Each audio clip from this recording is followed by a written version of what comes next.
Thank you for watching or listening to this free podcast of the Young Turks.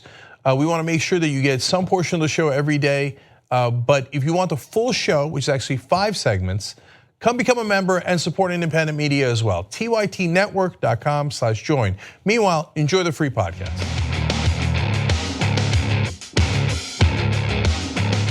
All right, welcome to the Young Turks. Cenk Uygur, Anna Kasparin with you guys. You know what kind of a show we have for you guys today? An unbelievable, no, I'm kidding. It's just a normal show today.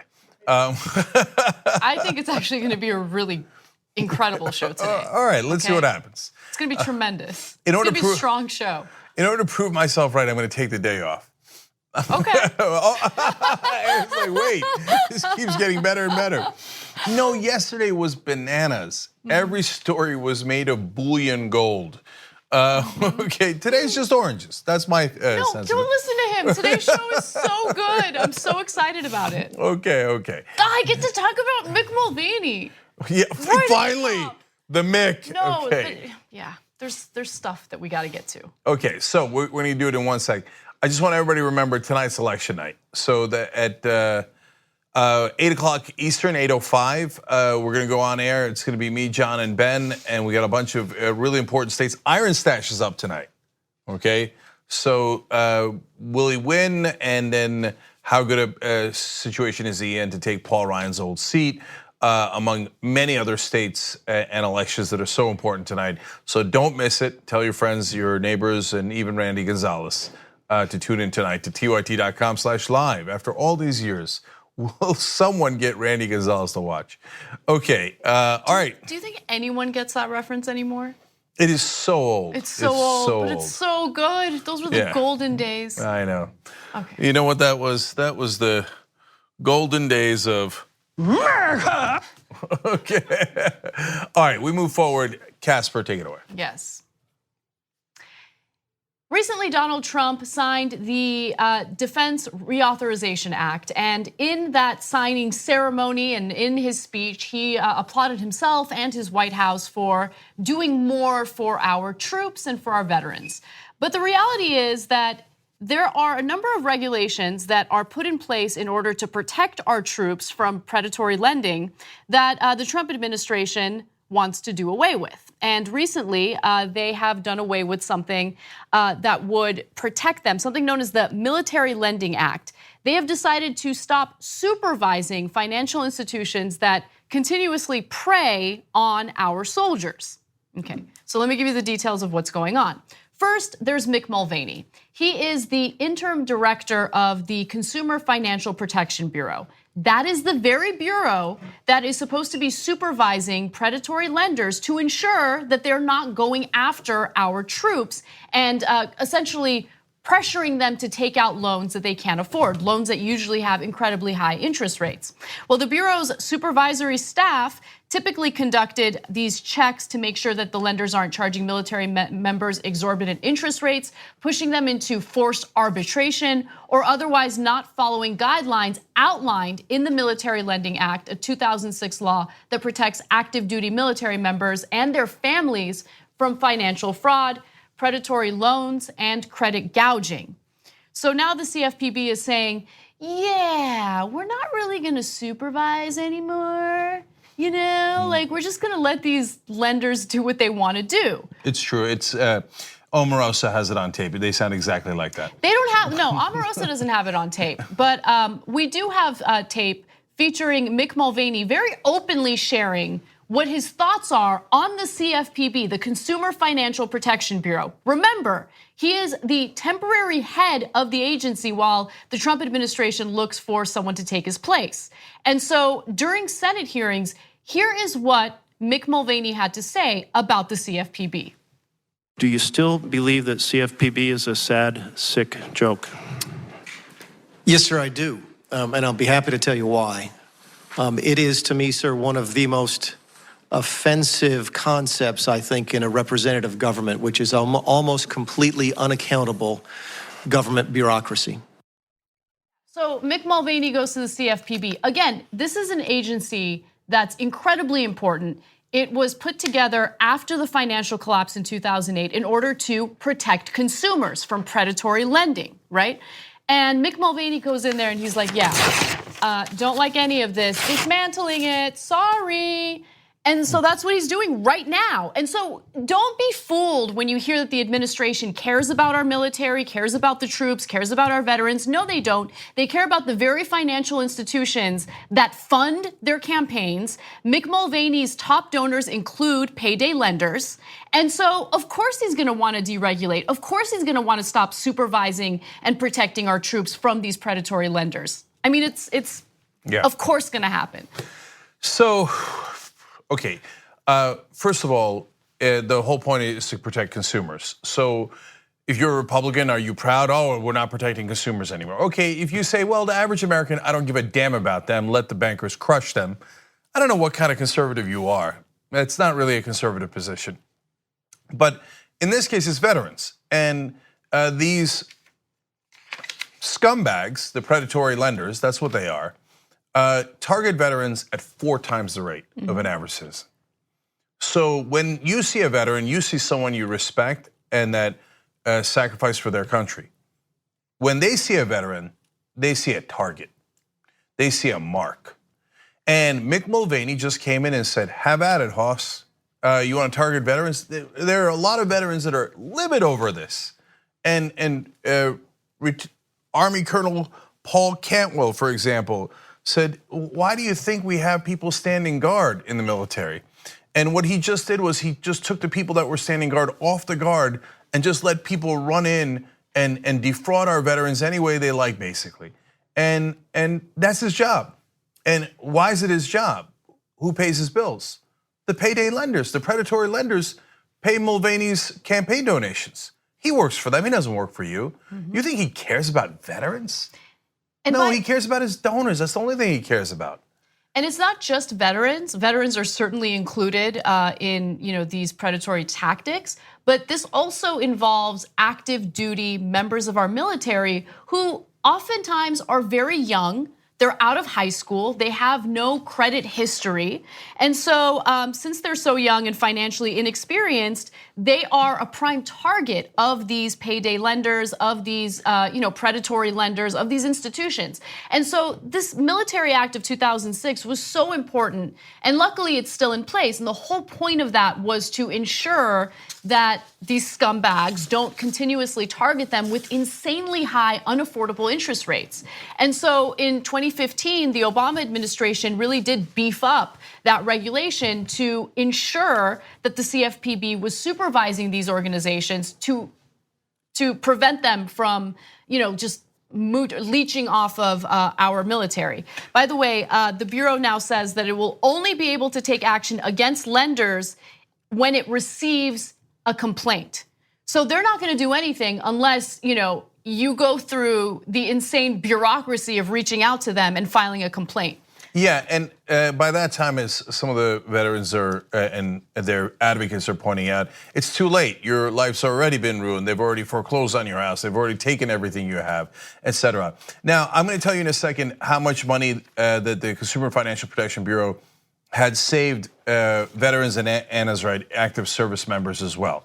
Okay, so it's a startling number. That's a number that the bankers had ripped them off of, and the Consumer Financial Protection Bureau gave them back. Okay, and so I'm going to save that for you in just a second. But understand that that's what they do. They look out for the service members. So the Military Lending Act, which was in place, but actually when you proactively regulate, as was happening in this case, it helped you to enforce the Military Lending Act. And that's why the bankers hated it, because they couldn't more effectively rip off people who'd served in the military, which again, they found to be really easy marks. So for whatever reason. What the guidelines were, you can't charge military members an annual interest rate of more than 36%. So it's not a tough standard. 36% interest rate is gigantic. Donald Trump bankrupted Taj Mahal because he took a loan that had too high an interest rate. You know what it was? 14%. And it was totally untenable and unsustainable. But yet they're willing to charge that to our service members and to average American citizens. And we're keeping him down to 36%. If we didn't have this law, they sometimes charge up to 300%. Right. So then the other provisions, they can't push them into forced arbitration because forced arbitration is rigged in favor of corporations oftentimes. They can't require them to allot portions of paychecks to pay back their loans. So that means they would just start taking it out of the service members' checks. We need to talk about a relatively new show called the Republic, or UNFTR. As a Young Turks fan, you already know that the government, the media, and corporations are constantly peddling lies that serve the interests of the rich and powerful. But now there's a podcast dedicated to unraveling those lies, debunking the conventional wisdom. In each episode of the Republic, or UNFTR, the host delves into a different historical episode or topic that's generally misunderstood or purposely obfuscated by the so-called powers that be, featuring in-depth research, razor-sharp commentary, and just the right amount of vulgarity. The UNFTR podcast takes a sledgehammer to what you thought you knew about some of the nation's most sacred historical cows. But don't just take my word for it. The New York Times described UNFTR as consistently compelling and educational, aiming to challenge conventional wisdom and upend the historical narratives that were taught in school. For as the great philosopher Yoda once put it, "You must unlearn what you have learned." And that's true whether you're in Jedi training or you're uprooting and exposing all the propaganda and disinformation you've been fed over the course of your lifetime. So search for UNFTR in your podcast app today and get ready to get informed, angered, and entertained all at the same time.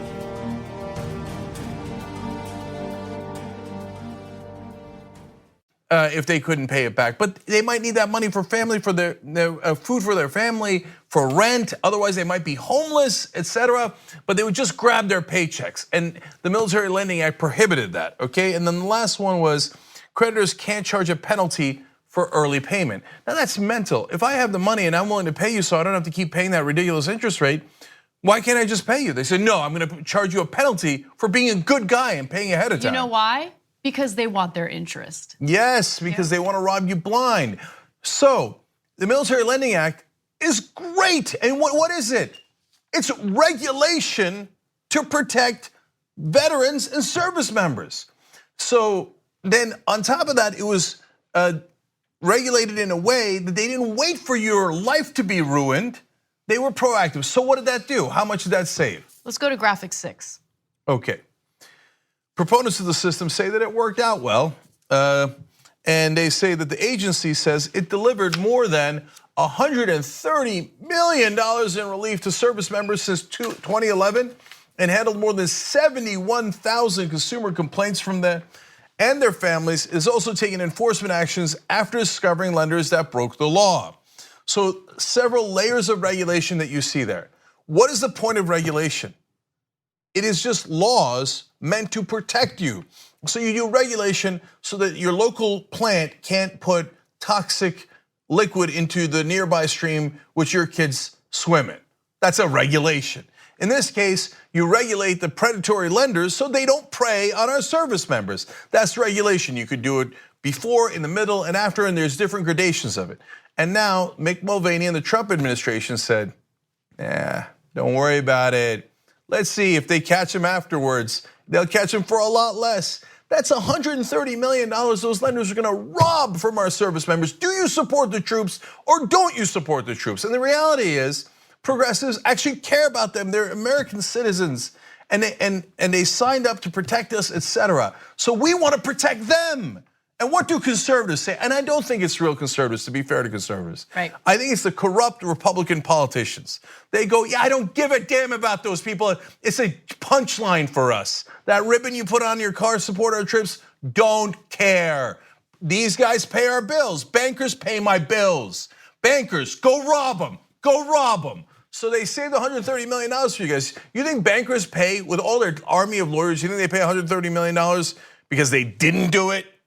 So they're gonna do it again, and they're gonna rob them again because they just took the cops off the street.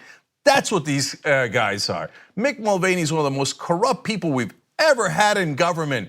Drained the swamp my ass. This is exactly what the swamp is. And by the way, the Military Lending Act is wonderful. Why doesn't it apply to all of us? Yeah, it's a great point. That's a great point. And look, the whole point of the CFPB was to protect all of us. But I got to give credit to Elizabeth Warren. The CFPB was her idea. And she did grill Mick Mulvaney rather aggressively during Senate hearings.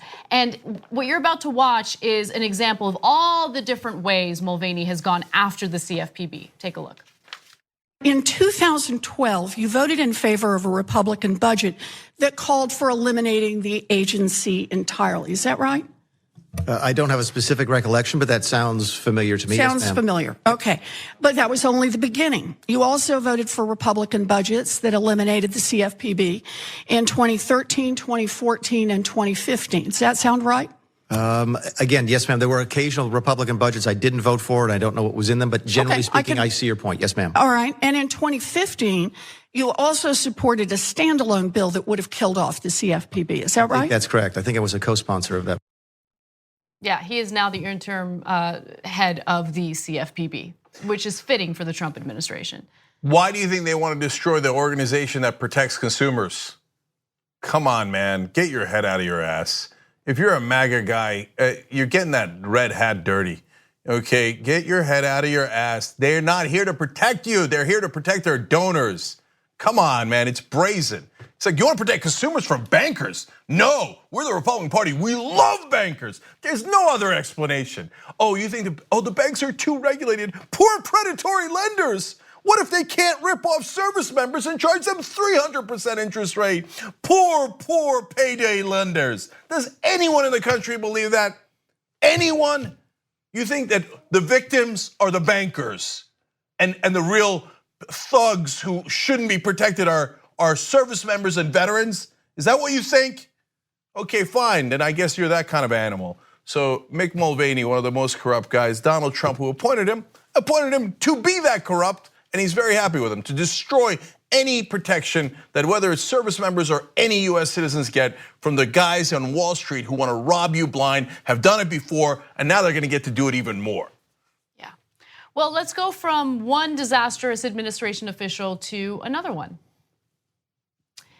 Ben Carson has announced that he would like to roll back Obama-era fair housing rules. Now, Carson is the head of the Department of Housing and Urban Development, and the whole point of that organization is to protect people in the United States, ensure that they have fair housing, affordable housing, but Carson wants to do the opposite. So he announced that HUD had formally begun the process of revamping the Affirmatively Furthering Fair Housing Rule, a July 2015 regulation that had required communities and local governments receiving federal funding to identify and address any barriers to fair housing, like racial segregation.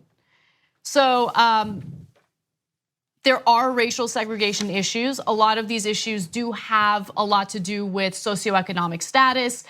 Minorities tend to have less income than white individuals, for instance. So you'll see segregation as a result of that in various communities. And so the Obama administration wanted to address that and ensure that there were affordable housing options in all communities.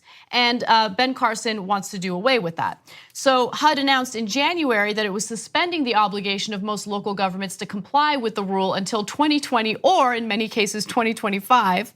Also, the Trump administration plans to pivot away from the efforts to integrate lower income housing into wealthier neighborhoods and instead push for an increase in housing supply overall. So I want to stop right there. This is an argument that I see all over the place from politicians, both Democrat and Republican. And the argument is there's low supply, and as a result, housing prices are skyrocketing. But that is not what's happening. Oftentimes, the new developments are not affordable housing developments. Oftentimes, they are luxury condos, they are luxury apartments. Places like downtown Los Angeles, for instance, have a very high vacancy rate because they've built all these luxury apartments that no one can afford, right? So it's a way that developers actually weirdly save money because they can claim that there was a loss or whatever it is in their taxes.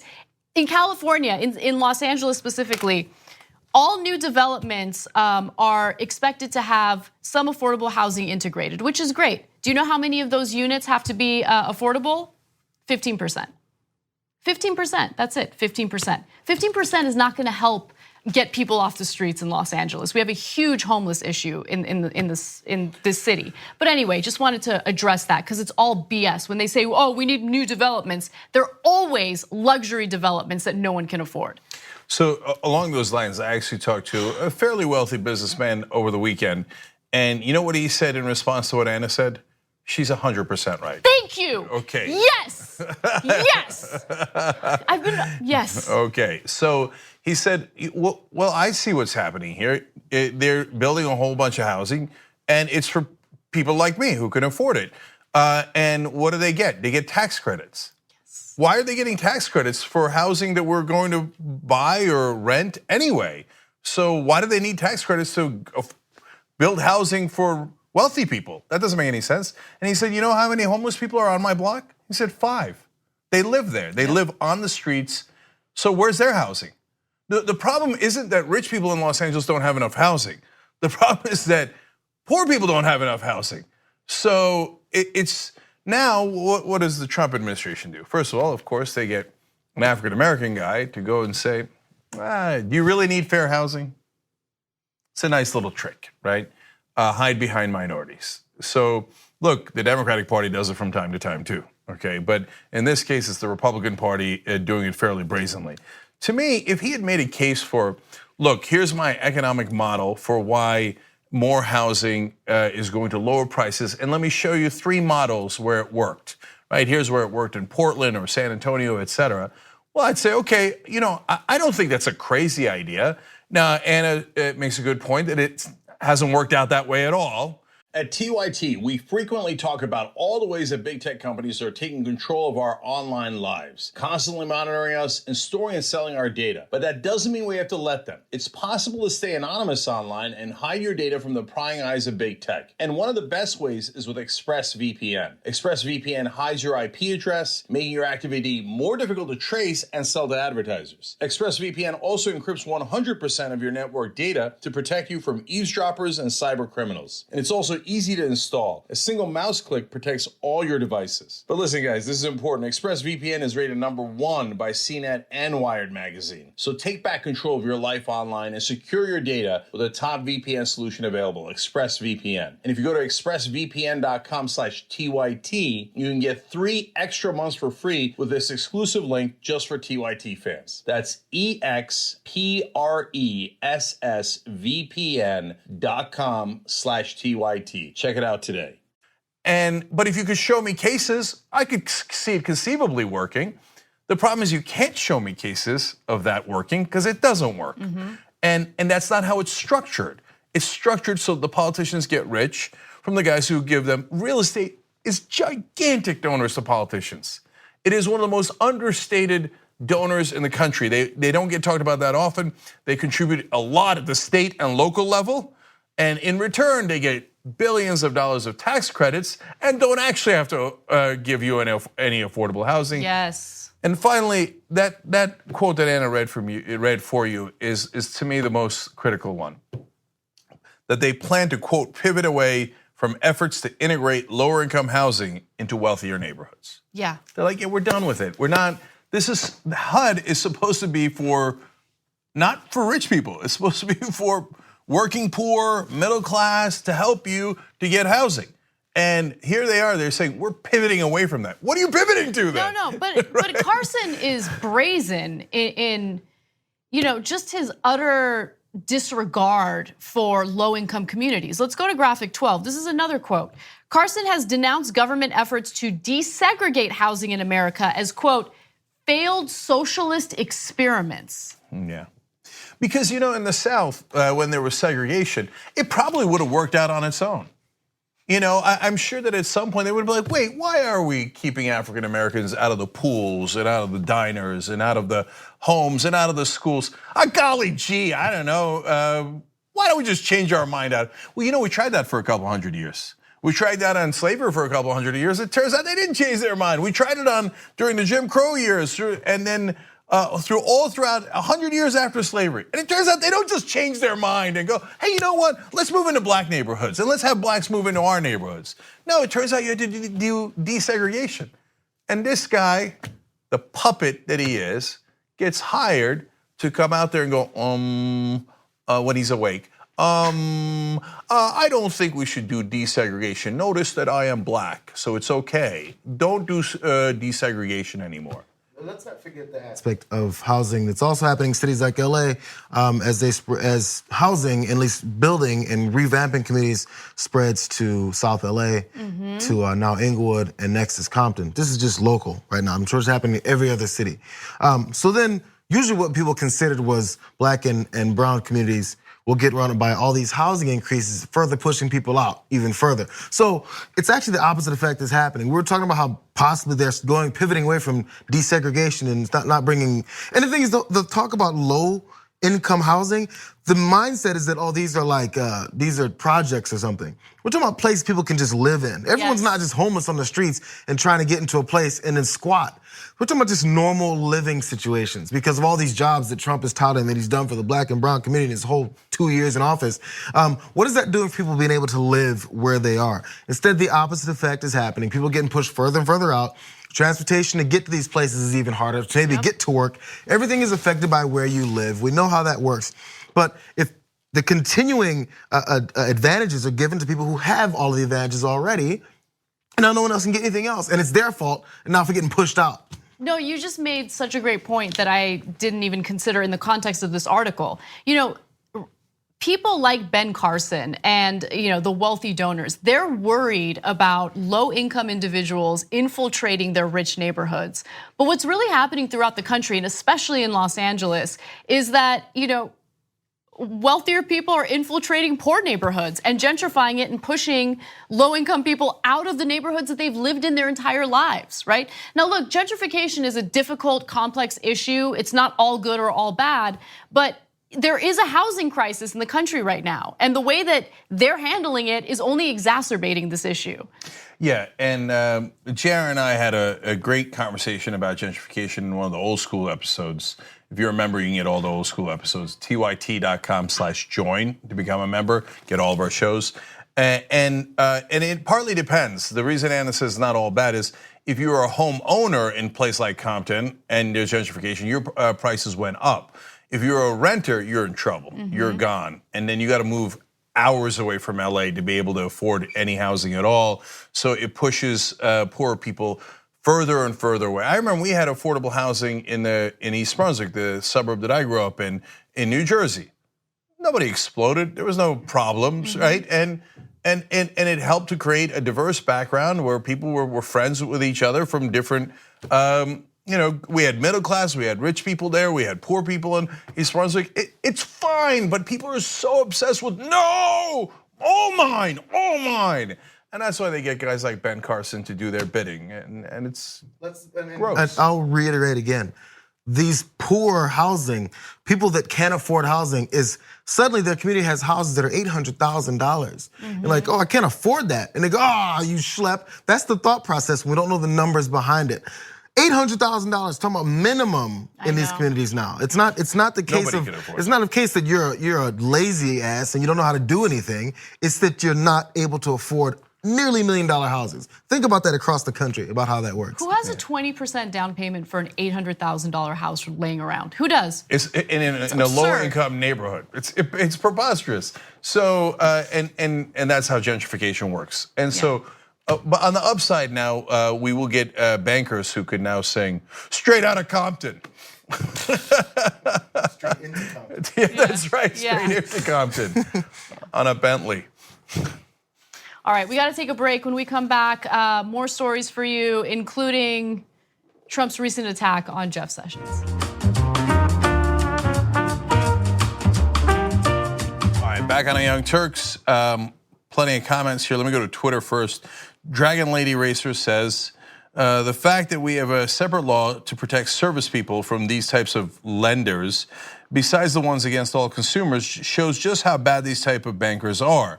How is doing away with the Consumer Protection Bureau not a big deal for the Republican voters? They have debt too. Yeah. But that's the thing. I mean, they vote against their own self-interest all the time. They have no idea. I think it's the power of propaganda. I mean, you have to think about the bubble that, people live in, where they get their news. you watch Fox News and all you hear is that the biggest threat to Americans are the others, right? And so that's a great distraction. So people aren't paying attention to the people who are really screwing them over. Yep, Carly Wynn writes in, that man in the hat with mustache doing the Monopoly Man cosplay in the background there, hilarious. Thank you. I mean, we were too worked up in that segment to note how funny that was, but he was doing a great job. I am I Papito writes in, or is it I me? Anyway, they're building these luxury apartments like we're getting paid a livable wage. Good point, and we are unfortunately not. That guy that does stuff writes in on YouTube Super Chat. Remember it? That clip is classic gold. Yes, who said that? You should play that on Old School this week. It can be used not only as a tool, but as a weapon. Yes. So those are great points. And I'd like to note for the record that, where is it? I had it.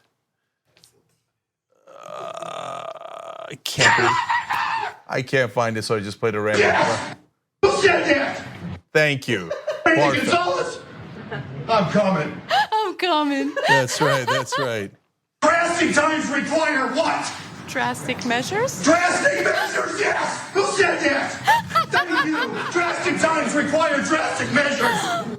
Okay, last one. Tell your friends, tell your neighbors. Tell Randy Gonzalez. I'm coming. I'm coming. Yes! All right, we'll break out more of that on Old School. Okay, so tyt.com/join to become a member. Stephen Michael Davis says, please put a setting on the app for 1.5 speed. We will look into that. I'll put that on the list, brother. And then Zach Minute says, Trump and his cabinet act like they disdain poor people. Truth is, they love poor people. Poor people are desperate and easier to control. Unfortunately, there is some truth in that, at least within certain demographics in the country. Yeah. All right, let's go forward. All right. The FBI has fired Peter Strzok. He was the FBI agent who was caught sending text messages, anti-Trump text messages to a lawyer for the FBI by the name of Lisa Page.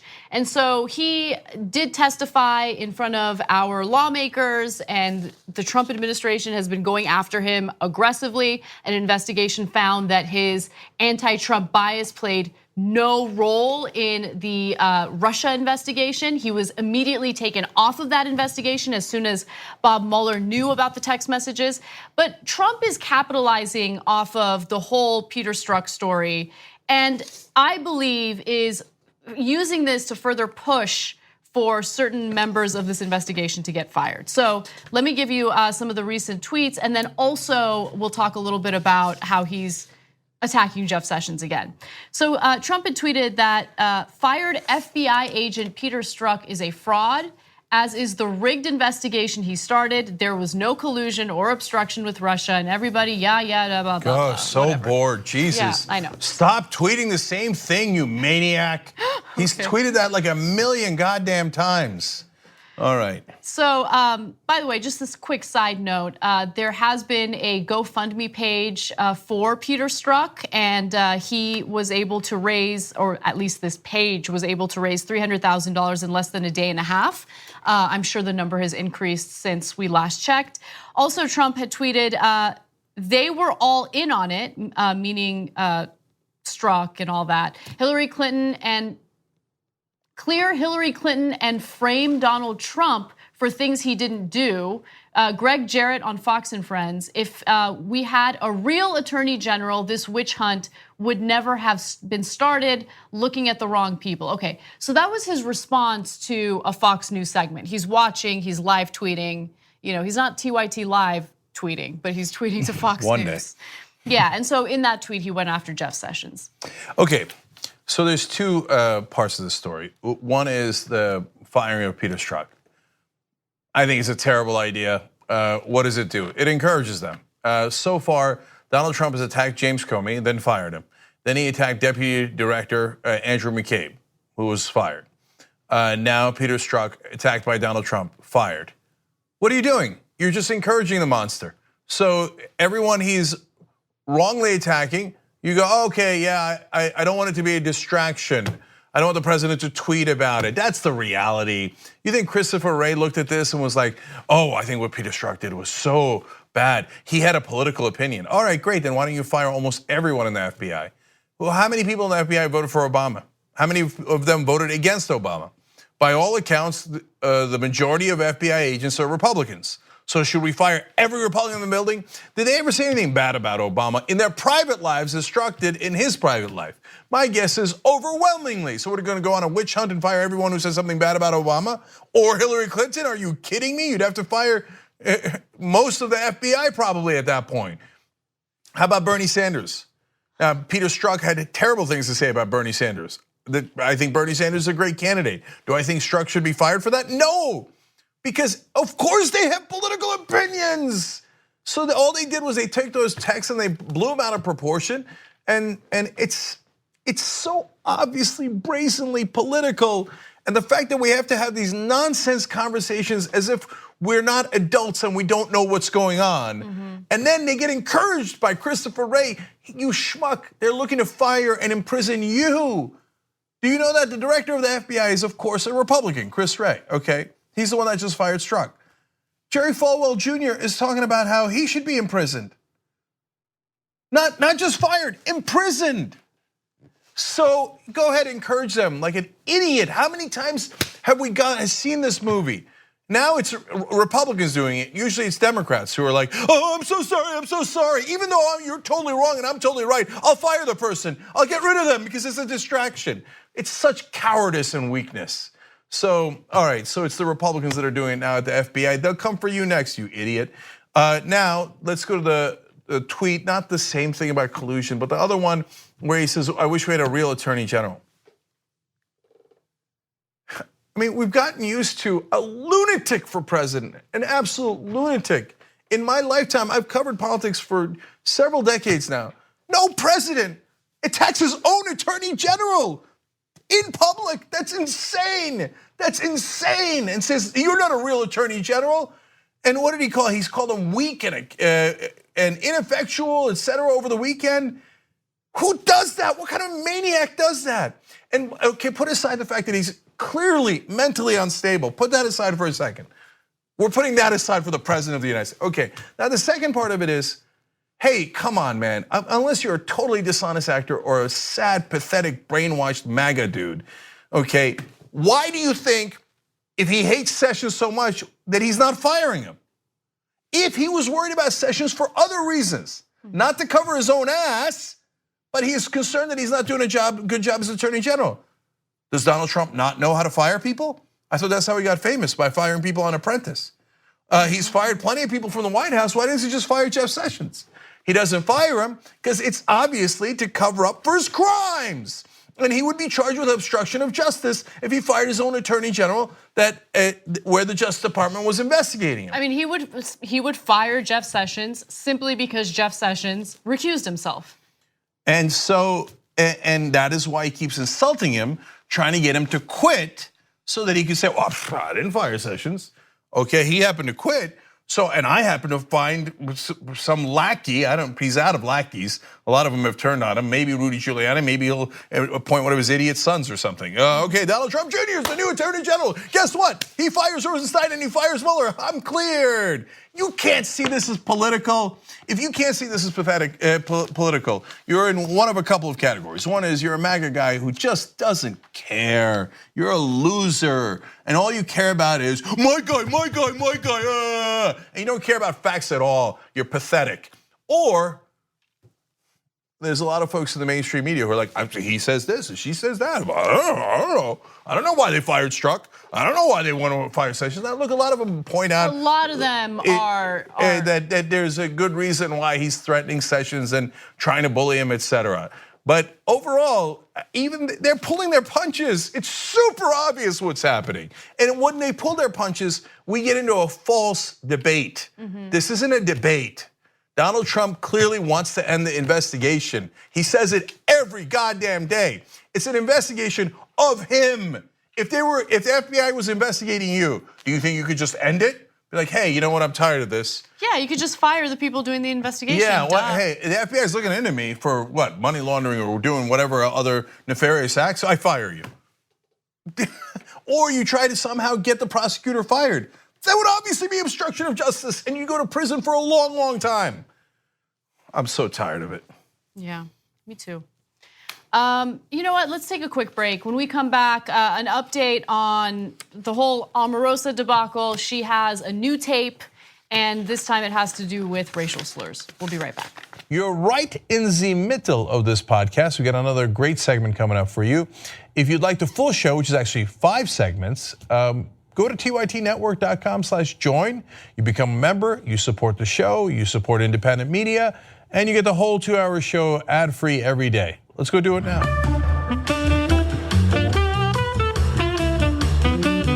All right, back on the Young Turks, Cenk and Anna. By the way, these are the stories that apparently did not get me that worked up. Although I seem pretty worked up. Yeah, you're super like on edge today, I feel like. Oh, really? Yeah. I don't know why. Okay. I just get frustrated, man. I hear you. The morons on the right who are like, and look, sometimes I want to reach out to the conservatives because we got to get money out of politics together.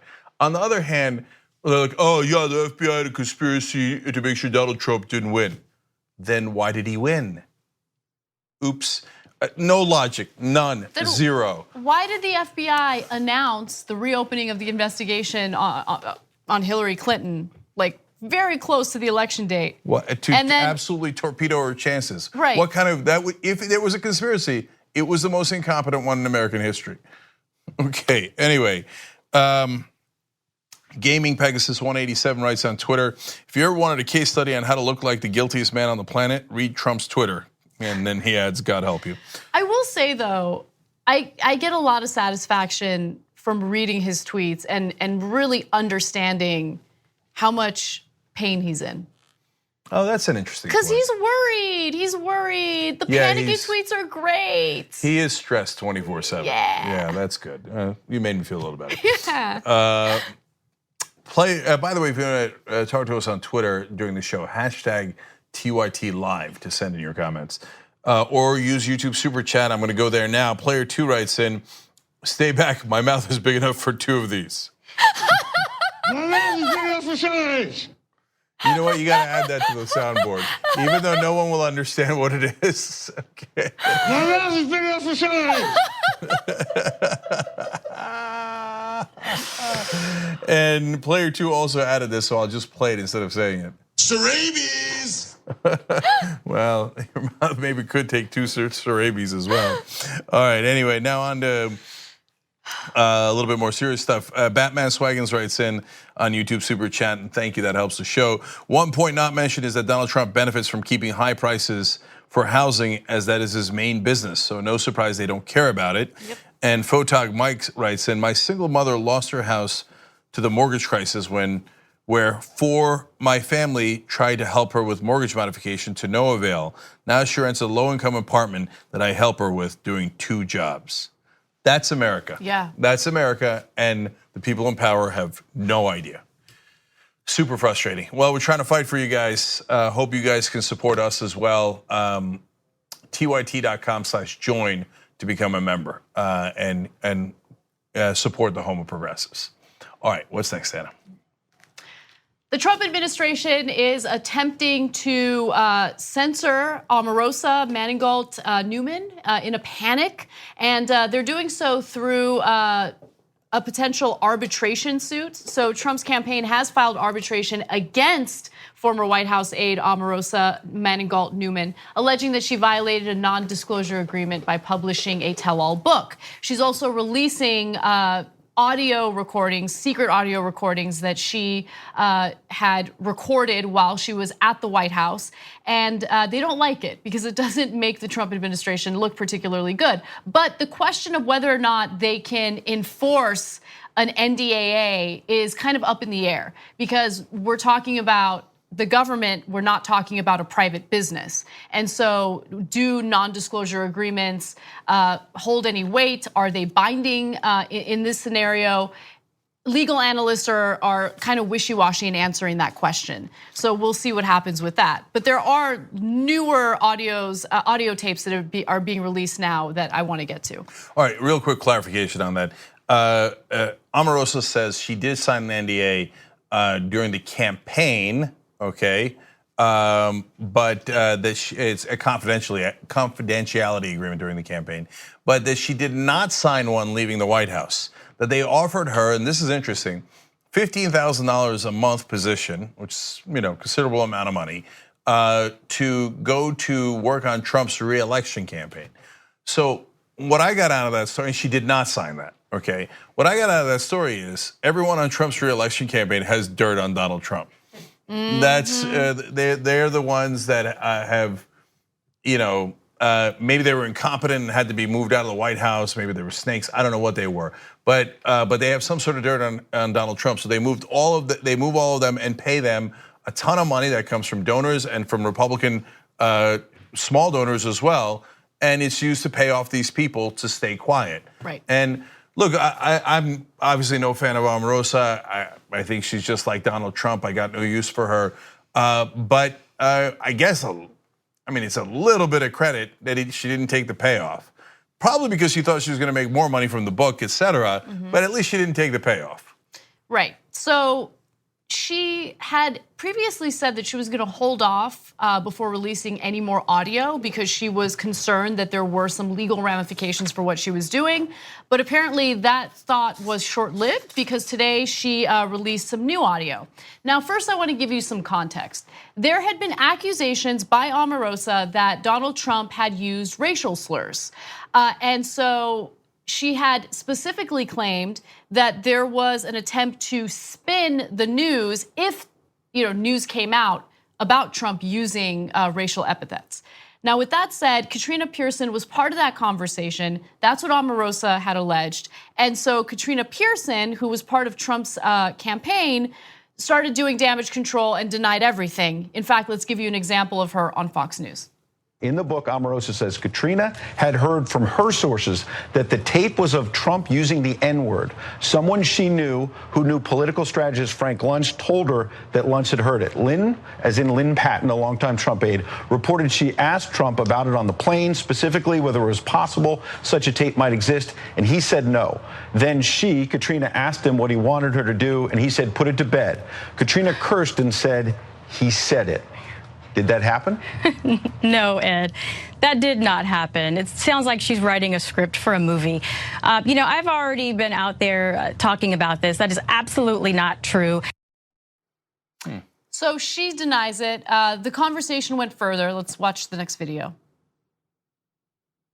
I want to be clear. You've been around the president during the campaign, since the campaign, since he was elected president. Have you ever heard him use the N-word, any sort of racial slur? Yes or no? Absolutely not. The answer is no. In fact, the president and his family have been nothing but kind, generous, and respectful to myself and everyone else that I know of color. As I suspected all along, this tape does not exist. Omarosa is just desperate for money.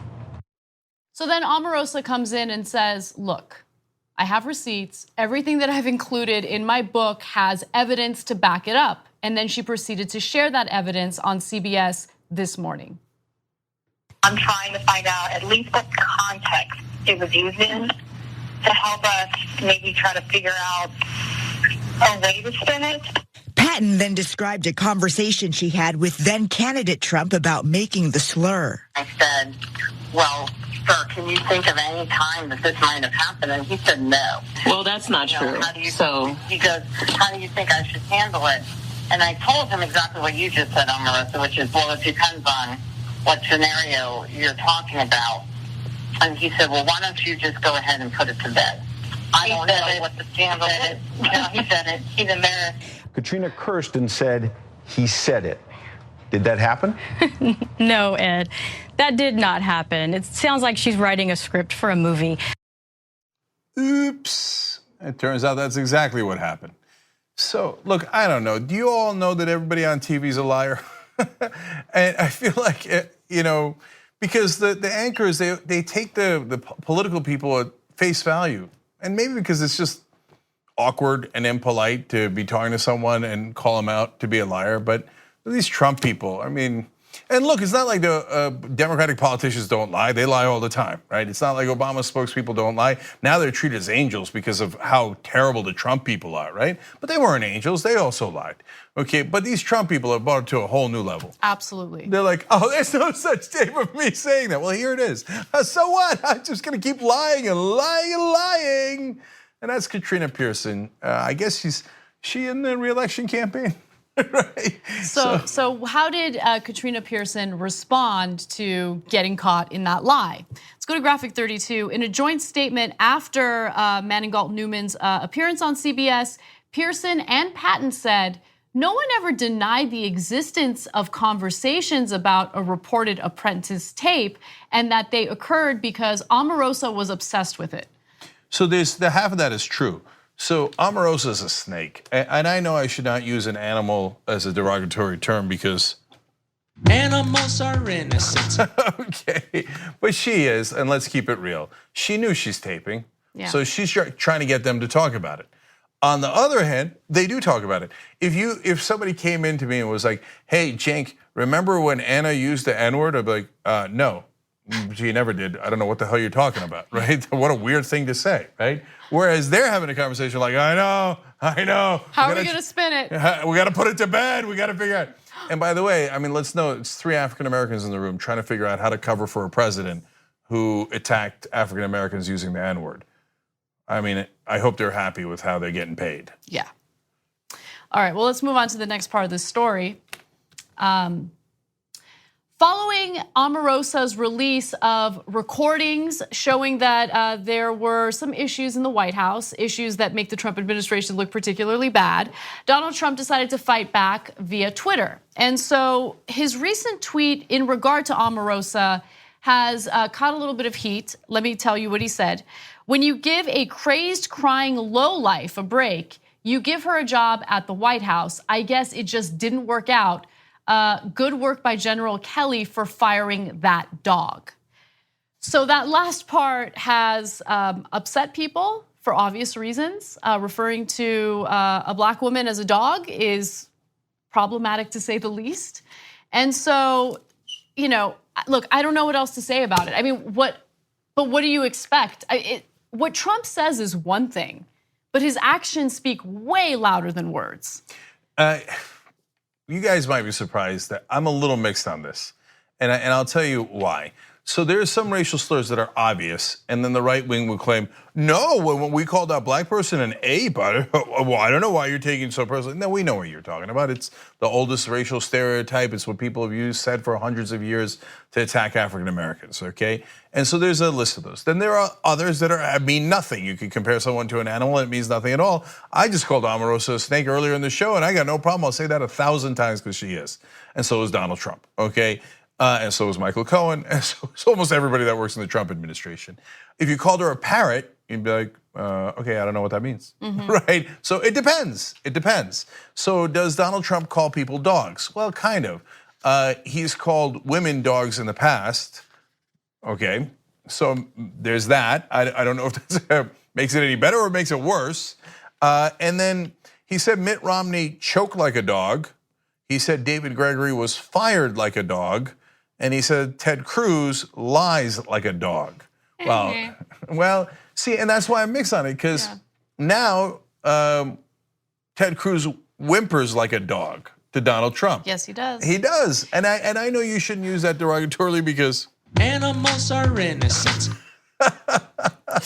But this one to me is a little bit less clear, given the overwhelming racial history of Donald Trump and the way he has attacked African Americans over and over and over again, and specifically. So to me, when he called her not smart, that was actually worse. Now, why? I mean, that doesn't have to be a racial slur. You call anybody not smart. That doesn't mean that it's racial at all, right? He seems to use that insult specifically for black people. I mean, all the time. Yeah. So, and almost exclusively for them. Yeah. So he's got 1 billion insults. And that's why, again, dog, I'm like, yeah, but this guy's unhinged. Yeah. Calls like 18 different things dogs, right? But Don Lemon, these are the people he called low IQ. Don Lemon, Maxine Waters, LeBron James, and Omarosa. What connects those four? And then, of course, always note the irony that this is the lowest IQ person in public life, Donald Trump, calling other people low IQ. But why? It's in the back of his head. All these racial stereotypes. Puerto Ricans, they didn't help themselves during the hurricane because they're lazy. Oh, come on, Mexicans man. Mexicans are criminals and rapists. That's right. And the Jews are like to renegotiate. These are all things he said because that's the kind of stereotypes, to be polite, that he has in his head. So I don't know what he meant by dog, but I do know who he is. Look, all I know is, again, actions speak louder than words. So if you're trying to judge him solely based on what he says, that's one thing. But I would argue that it's more valuable to judge someone based on the actions they take. The fact that he took out a full-page ad after the Central Park Five were proven innocent, and in that ad he said that they should be executed anyway, that says something. Yeah, let me just be clear. He wanted them executed in the beginning, before they were tried, before he had any idea if they were guilty. And then later, when they were proven innocent, he said they should stay in jail anyway. Oh, okay, sorry, right. Good clarification. And he said, yeah, they probably did something. Oh, come on, that's so racist. They found the actual guy who did the rape, and he wasn't a minority, and he confessed, and they had his DNA. It's that guy. Yeah. They had wrongly imprisoned these poor kids for all those years, but they're black, so he comes out and he's like, they probably did something. They were kids. He's such a monster. So it's an interesting debate about the word dog, but we already know who this guy is. Finally, I want to go to Sarah Huckabee Sanders' press conference today. She was asked specifically whether or not she could guarantee that Trump said any racial slur, specifically the N-word. Here was her response to it. Can you stand at the podium and guarantee the American people they'll never hear Donald Trump utter the N-word on a recording in any context? I can't guarantee anything, but I can tell you that the president addressed this question directly. I can tell you that I've never heard it. I can also tell you that if myself or the people that are in this building serving this country every single day, doing our very best to help people all across this country and make it better, if at any point we felt that the president was who some of his critics claim him to be, we certainly wouldn't be here. So she can't guarantee it. I mean, that was smart. It's so obvious. It's so obvious. They got the tapes. By the way, the guy who might have the tapes is Mark Burnett, who produced The Apprentice. That's a theory. I don't know if it's true. And Mark Burnett is evangelical Republican. So if he has the tapes, he didn't release them during the election. He hasn't released them now. I mean, if there's a conspiracy to make sure Donald Trump didn't win, the world's worst conspiracy, because nobody ever released bad stuff about him. No, to be fair, Access Hollywood tape, they did release that. But they unleashed on Hillary Clinton, the FBI, and everyone else. So I don't, if that tape exists and that answer from Sarah Huckabee Sanders makes me believe that it definitely does, it's apparently people who are friendly to him who are keeping it from the public. JR, what do you think? Dog, racial or not racial? What's the thing? So you said he's called other ones dogs, and he said he lied like a dog. I forget the other examples. He did this. He was someone fired like a dog? Choked like a dog. Was someone fired like a dog? Yes. Like a dog? Yeah. Okay, so those were. Now I'm gonna have maybe some small differences with this, but those were they did the things like a dog. That was a dog, he said about her. I'm just going off of the mindset of this guy. Also, if you have a track record that this guy has, and if you actually cared about your track record and the fact that you're called a racist for good reason, you think about the things that you say. That's a great point. Your background is that. So you don't care enough to think, people might think that this kind of comes off bad. He's just thinking, I'm gonna hit her and hit her back because I'm a counterpuncher. So if your track record is that, that's a problem already. So we already know who you are. So when you say it, we can read into that. My kid's kindergarten teacher, she has to have little names for her class. She said, I used to call my one called them the Cubs. These are my Cubs. She had to call them monkey. These are my little monkeys. They go crazy. And we're like, maybe don't use it, but at least you don't have a track record for doing that. Right. We think about what you're saying, because there's some kids in the class that maybe it's a problem. And you're thinking, they're just crazy kids who like to climb on walls. That's your thought process, but you're missing something. But at least you don't have a track record for being a racist. And we can go, why are you doing that? If you have a track record, you think about it. Yeah. You should, especially if you're the president of the United States. That's such a great point, because even if you think he did not have bad intent, who is so low IQ that in a tweet, when you have been accused of racism a million times, You call an African American person you're opposed to both not smart in an earlier tweet, doing it for the 4th time in a short period of time, all against African Americans, and then you call her a lowlife and a dog.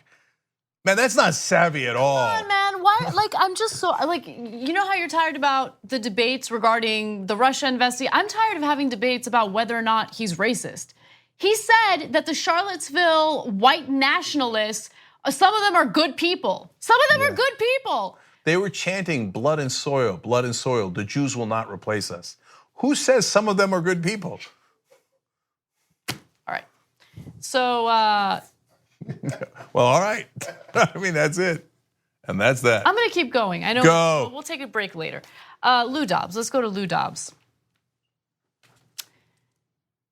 Some of the white nationalists who were involved in the Charlottesville protest last year, which led to the death of Heather Heyer, decided to commemorate the event by doing another march in Washington, D.C. It was known as the Unite the Right to protest. Now, the counter-protesters significantly outnumbered the white nationalists that were part of this Unite the Right rally. And Lou Dobbs wanted to cover it, talk about it on his show. He's a Fox News host. And look, there were issues there with a few Antifa protesters, counter-protesters who were harassing and going after journalists. And we're gonna get to that in just a second. But I want you to pay close attention to the way he refers to counter-protesters and how he refers to the white supremacists who decided to do a commemorative march on the 1-year anniversary of Heather Heyer getting murdered and run over by a car. Our top story tonight, the radical left militant group Antifa wreaking havoc over the weekend in Virginia and our nation's capital. In Washington, D.C., where the Antifa mob numbered around 200, they heavily outnumbered the 24 so-called white supremacists they were supposedly there to confront. They're not so-called white supremacists. That's the whole point of the march. White supremacy was the whole point of the march. Look, a lot of people did not show up, right? And that's a good thing. But I would argue that they probably didn't show up because there were serious ramifications for some of them who did show up last year. A lot of them lost their jobs. They were in photographs. Their employers didn't like it. So it's risky to show up to something like that. We covered this on the show at the end of last week, where they were having debates in white supremacist and neo-Nazi websites about should they go or should they not, because they might lose their jobs, et cetera. And the main source of the conversation was, should we just try to make it more subtle and make sure that our white supremacy is put into the culture without actually wearing the Nazi armbands? That was a literal debate that they had, right? Because the Nazi armbands don't play well in the media. We all think it, right? But it doesn't play well. So we have to figure out how to strategize over this. But there was no question that this was a white supremacist march. It's not so-called. It's not, yeah, that's period. Look, there's a range of people in different movements. So you can't say that all the right wing, for example, in this country was represented by that march. That's not fair at all, right? But the people in that march represent the people in that march, and they were all white supremacists. Right, I mean, look, if you had favorable views of the march a year ago, and then you're like, that did not work out well, it's a really bad idea to show up and commemorate what happened last year, then like you made a smart decision by not showing. But the guys who showed up, they're the worst of the worst. Like they are the worst. They're the ones who think, yeah, of course we're gonna draw more attention to the heinous acts that were committed a year ago. No, Lou Dobbs, man, I don't know how deeply racist you are, but if you're not, what a weird decision to defend these guys who said we are going to have a white supremacist march for white nationalism and to commemorate what they called was the taking away of their civil rights in Charlottesville. They're the ones who murdered somebody, not the guy who specifically did it is in prison, but it was their group that encouraged and did that rally and chanted the anti-Semitic chants and all that stuff, and Heather Heyer got killed, and they want to commemorate that and pretend that they're the victims. Please. Lou, what are you doing defending them? Yeah. I mean, I guess unless you are them, Why else would you defend those guys? And you look at that and you say the problem isn't the white supremacists, but the people protesting them. It's like, can you imagine during the Skokie March? Remember the Nazis marched in Skokie, Illinois, a long time ago, and that was a big moment in America. And the court said no, it's a free country. Even Nazis are allowed to march. If Jews had showed up to protest them, I guess Lou Dobbs would have done a segment saying, I mean, the so-called Nazis, but look at the thugs who came up to protest them. What? Right. Like, I get it. They have masks on, and I get it. They're on the left, and you hate them. Pick a better venue to criticize them. Right. So look, we want to be as honest and fair as possible when we report these stories. So unlike goddamn Fox News, who doesn't care. That's exactly right. That's exactly right. So there were a few people associated with Antifa who did things that I do not agree with. I think it's incredibly counterproductive. I'll give you specific examples. So the police were essentially barricading or separating the counter-protesters from the protesters with good reason. You don't want things to break out in violence. Totally. So members of Antifa, some members of Antifa got angry or upset about that because they weren't able to, confront these rally goers. So they took out a lot of their frustration on reporters and journalists who are doing their jobs. They're there to do their jobs. Don't attack them, and some of them did get attacked. When a Washington Post reporter tried to interview the anti-fascists, they refused to speak, which is fine, but here's where it gets bad. When he followed them up the street with his cell phone camera, one of them shoved a black umbrella into his lens, and several shouted no photos. Then it got worse. This can harm us, one of the protesters said, just before someone swatted the reporter's iPhone out of his hand and threw it into the middle of the street. That's unacceptable. You can't do that. Well, so look, my guess as to why they're doing it, and it's not a justification, definitely do not do that, is that they're concerned that Fox News, and that's why they're wearing the masks, that Fox News is gonna identify them. And now they say, well, you guys identify the Nazis. They're Nazis, okay? But what do the alt-right do, the trolls online do, and Fox aid and abet them? Oh, here's the Antifa guys, they're the thugs. No, and I then get go that. after them and try to get them fired, etc. I get that, but they can't call you thugs if you're not behaving in this type of behavior, right? Like you're there, you're the good guys. You're supposed to be the good guys. You're there to protest hate. So why are you giving terrible people like Lou Dobbs and Tucker Carlson, who we'll get to in just a second, any fodder? Like, don't do it. Don't give them anything. And if you don't want to be in the photos and stuff, wear the masks. That's totally fine. But don't damage other people's properties. Don't go after journalists who are there doing their jobs. NPR reporter Tim Mack watched Antifa protesters lob fireworks and bottles at the police, separating them from the white supremacists. Unacceptable, guys. Come on. So look, there's a couple of different possibilities. One is they're wearing masks. Who knows if they're, and that right wing, get ready to go nuts, okay? I don't know if they're not right wingers who are saboteurs, and maybe that's why they don't want their picture taken. Maybe that's why they attack the police and they attack the press, so they can say, oh, look at the left. Look at the left. I have no idea, okay? Could it be guys on the left who did that? Of course it could be. And so, I don't know what you think you're trying to prove, but it isn't, all you're doing is giving Fox ammunition for no goddamn reason. That's why I wonder if they're actually right wingers, because why would you bother helping their cause like that? It's not remotely helpful, but I know that there are a lot on the left who are to the left of us, or whatever that end of the spectrum is, who are super frustrated and doing things that I think are unproductive and unhelpful. Really small thing before you go to Tucker. This is why inciting violence is a problem. Yeah. So if you start a problem by saying we're gonna have a rally about how much we hate people, and then last year we're gonna commemorate how we killed someone and tried to kill many more, but we're unlucky enough to only kill one woman, and then we're gonna do it again, and you incite a scene where people are gonna oppose you, you're at fault, in my opinion. If you start the fight and you're commemorating a deadly fight before that you started already, you want this fight. You want people to come out and fight with you. So when these people respond in a violent way, it's wrong, but you're there to have that fight. This is why when you have these clashes, everyone's at fault, but you can't act like you didn't just asked for it to start. You wanted this. People, these guys, part of the platform is, let's have our race war. How much do we hear about that? No, they want stuff like I know, that but to then happen. don't give it to them. Yeah, no, I'm saying don't give it to them. And in America, we gotta let them speak, man. We gotta let them rally. Let just 30 total losers walk around and get fired. Okay, or drive cars through a bunch of people. That's what they do. No, but that's why the cops are right to separate them. Sure, I'm not saying don't separate them. I don't want the fight. Yeah.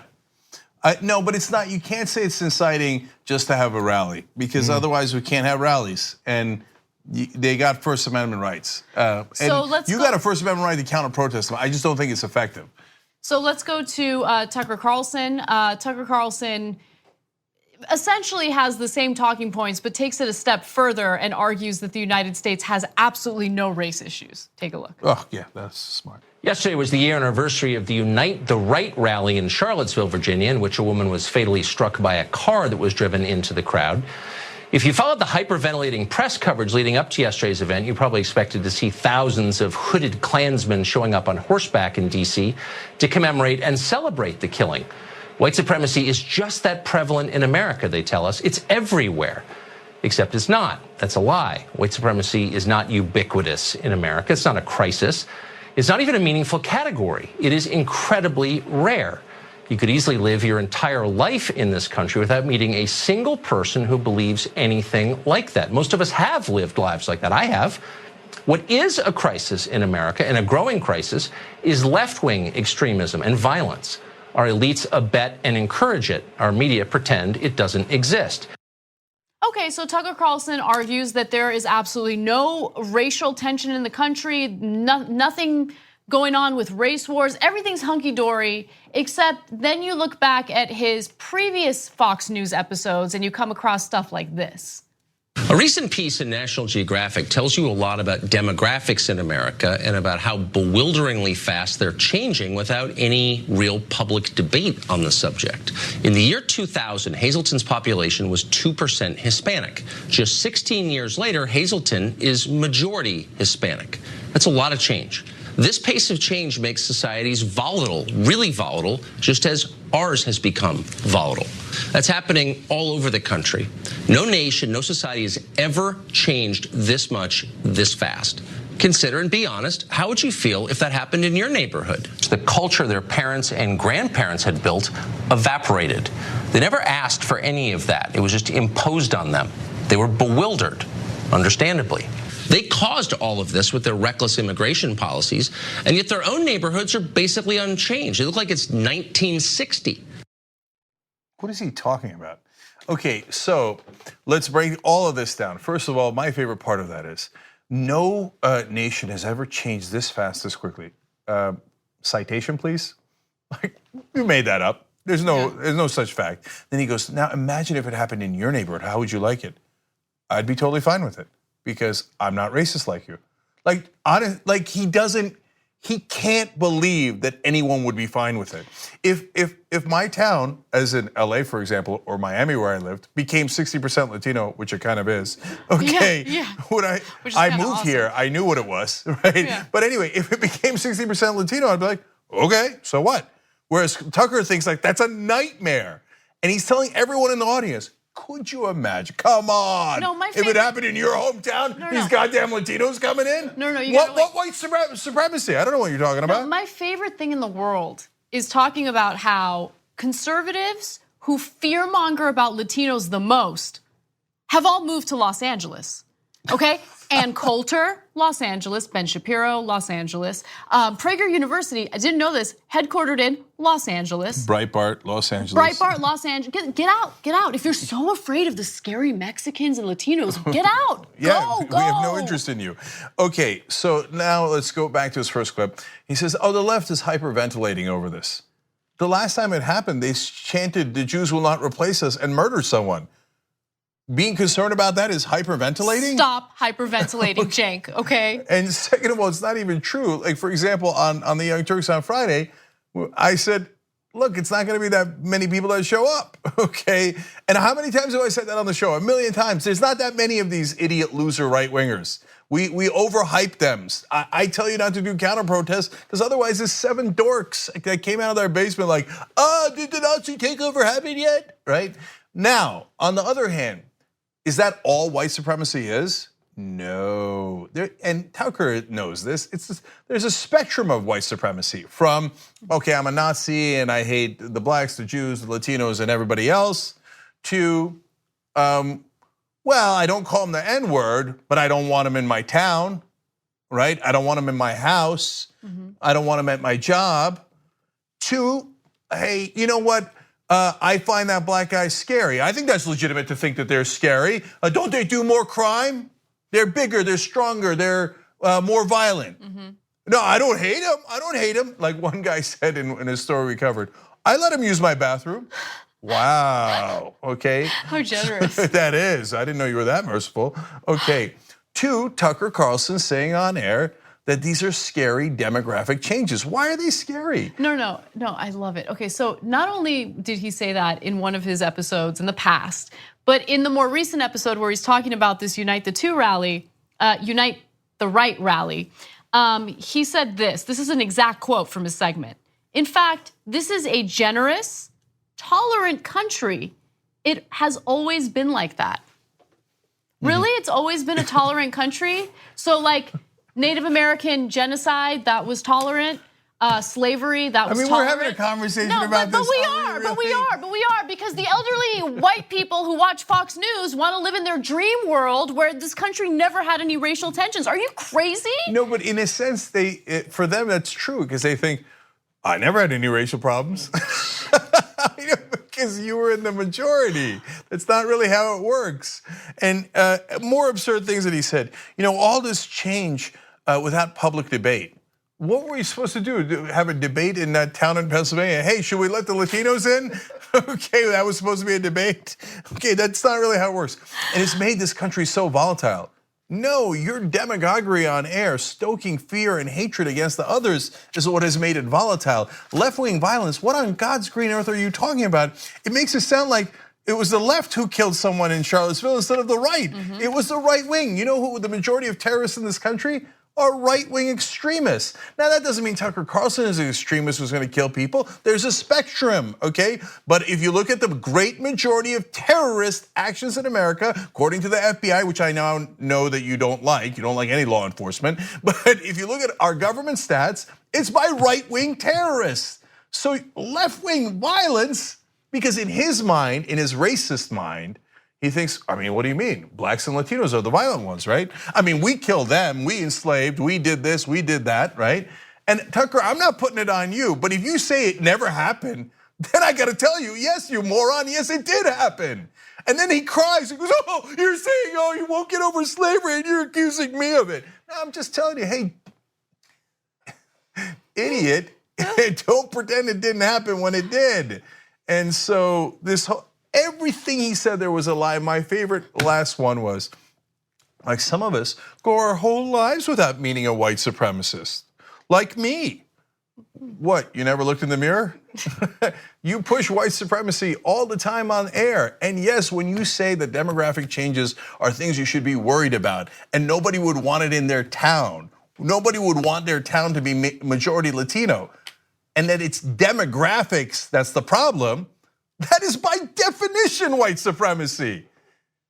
Yeah. Let's take a break. We'll be right back. Thanks for watching or listening to this free version of the Young Turks podcast. You know that the full show is at tytnetwork.com/join. If you become a member, you get the full show ad-free. We love you for watching or listening. Either way, there's gonna be a new free podcast tomorrow. You can keep on doing that. But if you wanna get the full show ad-free, tytnetwork.com/join. Thanks for listening to the full episode of The Young Turks. Support our work, listen ad-free, access members-only bonus content, and more by subscribing to Apple Podcasts at apple.co/TYT. I'm your host, Cenk Uygur, and I'll see you soon.